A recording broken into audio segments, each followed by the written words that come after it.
Go. I mean, had Andrew Jackson been a little bit later, you wouldn't have had the Civil War.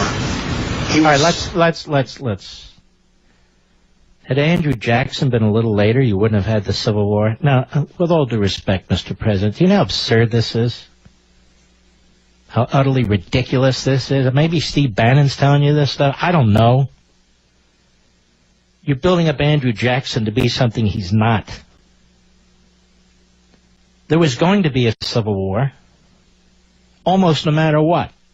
The coalescing of issues and events, including the Dred Scott decision, including the attack on Fort Sumter 1 month before Lincoln's inauguration, 1 month after Lincoln's inauguration, like Lincoln could have stopped that, and other things. There were multiple efforts at compromises. You had the Missouri Compromise of 1820. Didn't work.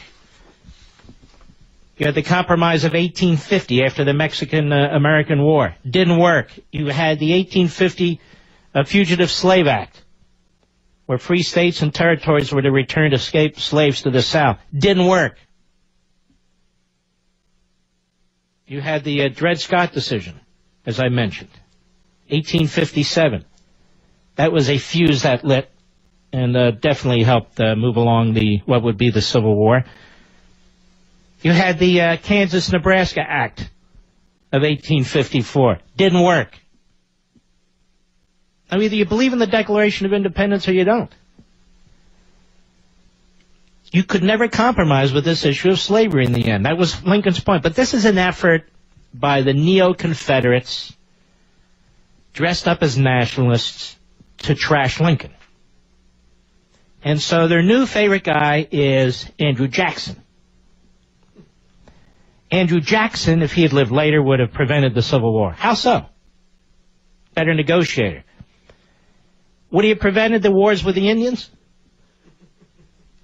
That didn't work out too well. They were crushed. But the point is not even that.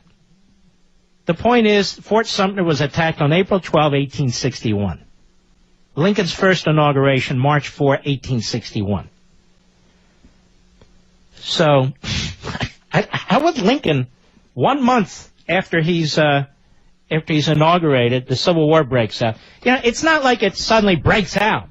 This stuff was going on really since the 1818, these discussions, the talks about nullification, secession started to talk a little bit out there. They initially tried to resolve it at the Constitutional Convention. They couldn't. So let me get this straight. Washington, Franklin, Madison, they couldn't resolve it. Later, Jefferson, he couldn't resolve it.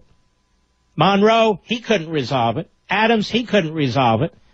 If only Andrew Jackson had been alive when Lincoln was alive, that is, when Lincoln was president, then we would have avoided the Civil War. This is preposterous.